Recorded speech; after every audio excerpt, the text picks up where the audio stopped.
So as a reminder, you do not have to answer the questions in the close reader text that we look at today, because the questions aren't what's important. It's finding evidence. Now, the questions can help you figure out some of that information. But I'm more worried about what's on your computer screen than whether or not you have a case. Okay. With this activity, I want to make sure that you're not focused on answering the questions, but you can use the questions, again, to find information. Okay. It'll point you to important parts within the text. Okay. Looking at the background of Andre Padilla-Lopez. And when you do the citation, you do have to have both Padilla and Lopez as the last name, but it's hyphenated. Are you going to use a book or a journal on this one? Journal. Okay. These collections, the textbooks, this close reader, they are essentially a magazine collected. Even if we look up textbook, it essentially is the exact same thing. So it's just easier to go from a journal perspective. The world's first text message was sent on December 3rd, 1992. Neil Papworth sent the message "Merry Christmas" from his personal computer to the phone of Richard Jarvis. Technology has come quite a long way since then. The social networking site Facebook has over 1 billion active users. 2.4 billion people around the world use text messaging as a means of communication, and 30.2% of the world's population now use the internet. That's a third of the world uses the internet. If you know anything about Elon Musk, who's heard of Elon Musk? Who is Elon Musk? Melly? Maverick, do you know who Elon Musk is?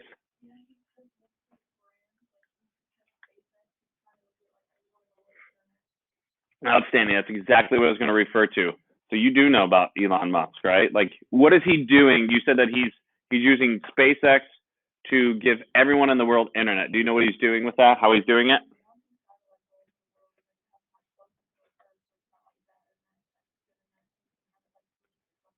Yeah, he's awesome. And if you've ever, and there were early summer, there were times when he launched those satellites directly over the United States, especially in the Midwest, and you could see like this series of satellites launching one after another. I mean, it really looked like an Iron Man movie if you went out to watch it.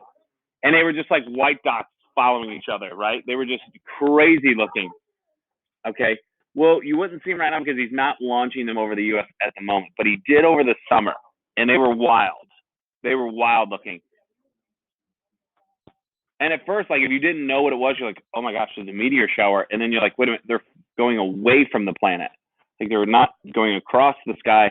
They literally looked as if they were ascending, right? And you're right, they are creating a network around our world in a low atmosphere to create great internet. And not just great internet, free internet. He thinks it's a right, a responsibility to have a network that everyone can use. Now, that probably will come with some advertising. Who knows? He has not laid that out just yet. But free internet around the world. All right. That would definitely raise that 30.2% because if it's free, I think a lot more people will use it if they have a computer phone to access it. Now, maybe it's important to ask, what are the effects of the obsession with new technology? How many of you can honestly admit you have an obsession with new technology? I'm okay admitting it. If I can get something new, I have to convince myself not to buy it. You know how many times I've looked at the new Apple Watch just because it has an O2 sensor on it? I probably look at the new Apple Watch twice a week. Just like it's saved on my Apple products to look at. And that is so dorky and embarrassing to admit, but I do have an obsession with new technology. Now, I have not bought it because, as Maverick stated yesterday, it's like $1,000, right? Okay, like it seems like it's, well, I would get the Wi-Fi one, like it would have, like this one has everything. So I think it's like $792 after tax. The exact same thing as my watch, except it has an O2 sensor. It measures my oxygen level. Listen, Maverick, I said it was an obsession. I didn't say it makes sense. Oh, you're going to get confused now because of how similar you are. Bruce, I apologize. But Bruce, you're right. So a lot of it had to do, the reason why they installed the O2 sensor was for exercise and to measure whether or not you're breathing properly. It has now also become important because they know it's a measure of illness, not just with the current virus, but other viruses. If your O2 sensor drops, you know that your immune system's been compromised in some way. Why do I need it, Maverick? I don't. That's why I have not bought it. Thank you for the check. I probably won't look at the watch today out of guilt and just absolute embarrassment. Thanks, Maverick. That's it. That's all it does differently. You can blink like that, Bruce. You should. I know it's ridiculous. I admitted that already. Lay off me. It's an obsession. Teenage use of electronic devices. Allison, a 15-year-old teenager from Redwood City, California, receives more than 27,000 text messages a month. 27,000. That would be roughly 900 text messages a day. Okay. This averages out to about 900 text messages per day. Allison explains, I text while I'm doing like everything. I need to answer that text. I need to know who's talking to me, to know what they're going to say. Another teenager, also from Redwood City, spends 6 to 7 hours a day playing video games. He admits that his game playing has interfered with his grades, but he argues that video games give me a shot of energy and playing just makes me happy. I can't stop playing them. I don't want to stop playing them. Does that make sense with the brain research we've been talking about? Right? That he feels this impulse, that impulse feels better. Connie, right now is the time to control your impulses. Okay? Okay. TikTok is another thing that can be added in this. Now, hold on. Technology constantly changes, so will these statistics, so will things that interfere. In an interview with a British reporter, one teenager said with feeling, I'd rather give up a kidney than my phone. Kidneys help you live. Just so we're on, Connie, just so we're on the same page, kidneys help you live. So they'd rather give up a kidney than their own phone. Another told the same reporter that she spends over an hour on school days and about double that time on weekends hanging out with some 450 Facebook friends. Now, that's probably different now that you guys probably spend as much time with Snapchat, with TikTok, whatever it might be that you're into. Some people are more into Instagram, but that just means there's more apps to distract you, right? So how do you use electronic devices? Are your Facebook friends the same as your real life friends, or do they include people you've never met? Are the friends you've never met more interesting than your real life friends? Don't answer that. Do you feel lost without your cell phone? Must you answer every text message immediately? Are you itching to get out of class to play video games? Or perhaps you worry about the amount of time you spend on your electronic devices. Maybe you think that texting and Facebook are a waste of time. Facts and figures. Recent studies estimate that 93% of teenagers between the ages of 12 and 17, that's your group, years of age regularly go online to use the internet. Studies also show that 75% of all teenagers own cell phones. Half of that 75% sends 50 or more texts a day. 50 times 30 is 1,500 text messages a month. Okay? Oh, no. Say that again. 50 times, yeah. 1 in 3 sends 100 or more texts per day. 1 in 3, a third of you sends more than 100 text messages a day.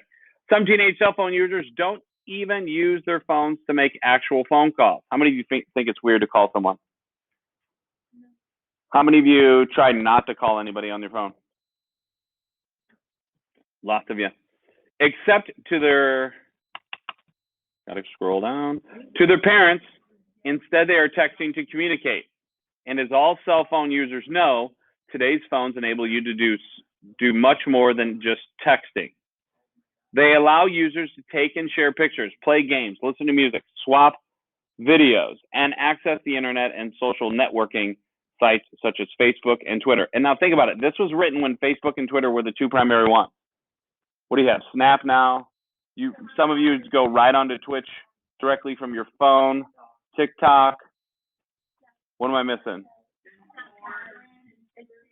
Discord, Instagram. What did you say, Bruce?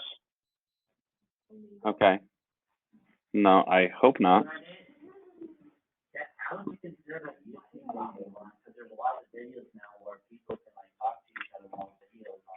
Yeah, like your Twitch streaming app, right? Like, and like, have they perfected the Twitch app on your phone where you can stream from your phone and play? So like now people are just literally plugging their phone in and streaming directly from their phone, just like you would. Yeah, it's like Facebook Live, Instagram Live, just like TikTok Live, right? You can just go live on Twitch from your phone, right?